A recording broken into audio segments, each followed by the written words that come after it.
"Hey," and I just gave her a big hug, and I think I scared her because she was like, "Hi." And then I just kind of had this awkward moment of like, did I just harass Britney Spears? This is not from the book. This is just like Brandon being Brandon.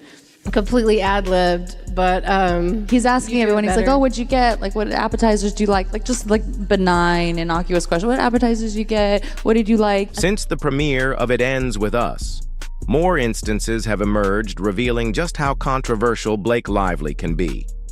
But the full extent of her actions is far more shocking than anyone realized. One of the most talked about incidents involves a photo from her A Simple Favor promotion, where Blake posed between the raised legs of a naked man lying on a kitchen counter holding a martini. She captioned it, "My turn," which many found highly inappropriate, regardless of the intended meaning. Although the man in question was Hollywood actor and two-time world kicking champion Thomas Canisto, his appearance bore a striking resemblance to Justin Baldoni. This similarity has raised eyebrows, given Blake's history of targeting men she seems to enjoy mocking. Ryan Reynolds also chimed in, commenting on the post with, "He seems nice," which seemed insensitive, especially considering the accusations against Justin. The controversy doesn't end there. Blake's choice of costume on the set of It Ends With Us sparked outrage, but this pales in comparison to her controversial support for the clothing line Magnolia Pearl. Known for its poverty-core aesthetic, each piece from this line costs hundreds, sometimes thousands of dollars, yet its campaign imagery has been heavily criticized for resembling scenes of slavery. Models are depicted in farm settings, drawing uncomfortable parallels to the dark history of forced labor in those environments. The controversy surrounding Blake's connection to oppressive imagery is even more significant given her historical ties to plantation-style events. Notably, she chose a plantation as the venue for her wedding, drawing sharp criticism. This isn't the first time she's expressed admiration for styles linked to slavery-era fashion, having once stated her love for antebellum styles. But the controversy doesn't end with Magnolia Pearl. Blake's support for Balenciaga, following their scandalous ad campaign, also raised eyebrows. During a Super Bowl appearance with Taylor Swift, Blake flaunted her Balenciaga outfit on social media, despite the brand's recent controversy involving children posing with bondage-themed teddy bears. While many celebrities, including Kim Kardashian, publicly distanced themselves from the brand, Blake not only continued to wear Balenciaga, but also showcased her enthusiasm for their designs, which was seen as insensitive by many. Amidst all this, Blake and Ryan's actions during their Saturday Night Live appearance were equally controversial. They made jokes about their ongoing legal battle with Justin Baldoni, using humor as a form of damage control. However, their attempt to control the narrative felt calculated, as they delayed submitting their lawsuit amendment until the last possible moment. Interestingly, their subtle digs at Justin didn't start there. Insiders have revealed that Blake and Ryan planted hidden references mocking Justin throughout the Deadpool franchise long before the drama became public. This pattern continued even on SNL, where Blake made yet another statement through her fashion choices. Observers noted that her dress bore a striking resemblance to Emily Baldoni's outfit from a recent premiere, which many interpreted as a subtle jab. This wouldn't be the first time Blake used her clothing to make a pointed statement. She previously wore a Britney Spears dress, fully aware of Justin's admiration for Britney and an awkward encounter they had.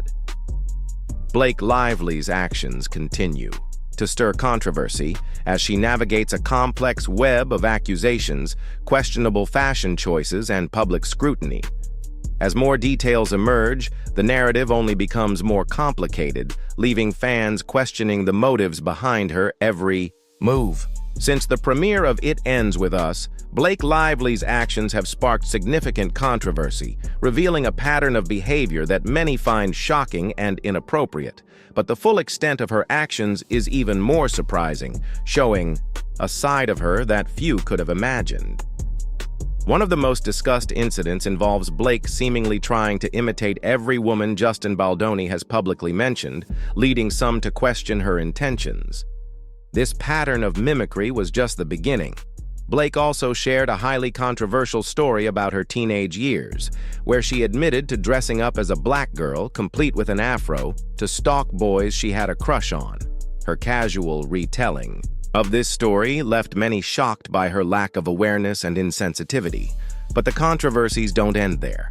During an interview, Blake asked the interviewer to take his shirt off on camera, stating, "It's only fair," and described it as the best thing that happened to her. This left viewers cringing at her inappropriate excitement. Her interactions with interviewers have been questionable on other occasions too, like when she encouraged an interviewer to drink Aviation American gin despite his visible discomfort. Blake's insistence that he just shoot it raised concerns about her disregard for others' boundaries. Blake's relationship with the press has also been highly controlled.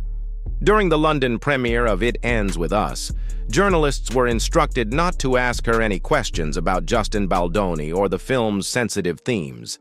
Her PR team meticulously enforced these rules, even ensuring Justin's presence was minimized by sending him to the basement to avoid her. This strategic exclusion of Justin became a recurring theme, with Blake reportedly targeting him at vulnerable moments, such as during the California wildfires when Justin was evacuating his family. Further criticism arose when Blake supported Magnolia Pearl, a clothing line known for its controversial poverty core aesthetic, which many believe romanticizes slavery-era imagery. She even wore Balenciaga during a Super Bowl appearance, despite the brand's recent scandal involving inappropriate advertisements with children. Her choice to flaunt the brand when most celebrities distanced themselves seemed tone-deaf and insensitive. Blake's actions on the press tour were also scrutinized for her strategic use of her friendship with Taylor Swift. She reportedly used Taylor's name to overshadow Justin's contributions to the film, even misleading Isabella Ferrer, a young actress on the project, by claiming Taylor secured her role when it was Justin who cast her. This manipulation extended to Blake's portrayal of events in her amended lawsuit against Justin. Initially, Blake accused Justin of inappropriate behavior during a scene, claiming he acted unprofessionally by leaning close and saying, "It smells so good," in a way that was not scripted. But when Justin released footage proving otherwise, Blake revised her statement, claiming they were merely acting out a scene as Lily and Ryle. This inconsistency in her narrative could pose a significant challenge for her credibility in court. Blake also accused Justin of taking credit for the movie, despite the fact that he was the director and male lead. She argued that her star power was exploited while Justin boldly claimed ownership of the project. Yet, Blake was the one who dominated the press tours, talking mostly about her own contributions. This contradiction raises questions about her motives and credibility. The most controversial claim came when Blake alleged that Justin made two other women uncomfortable on set. These accusations were made without concrete evidence, relying solely on potential testimonies during the trial. One of the possible witnesses is Jenny Slate, who supported Blake early in the lawsuit. However, Jenny's credibility is under scrutiny due to her past admission of violent behavior towards Chris Evans, raising doubts about her reliability as a witness. Blake's willingness to manipulate narratives became evident when she disobeyed Sony's directive not to show the entire movie. At an event, she proudly boasted about her defiance, saying, "We're going to show the movie. They don't expletive care." This audacious move, while bold, also highlighted her disregard for established rules. Throughout this controversy, Blake has been accused of strategic attacks against Justin, including targeting him on significant religious days linked to his Baha'i faith, such as the Ascension of Baha'u'llah on May 29th. This timing was interpreted as a calculated attempt to distract and undermine Justin during important moments. Blake's actions also drew criticism for her role in allegedly undermining Scarlett Johansson's marriage to Ryan Reynolds, with some speculating that she actively pursued Ryan during the press tour for Green Lantern, despite him being married at the time.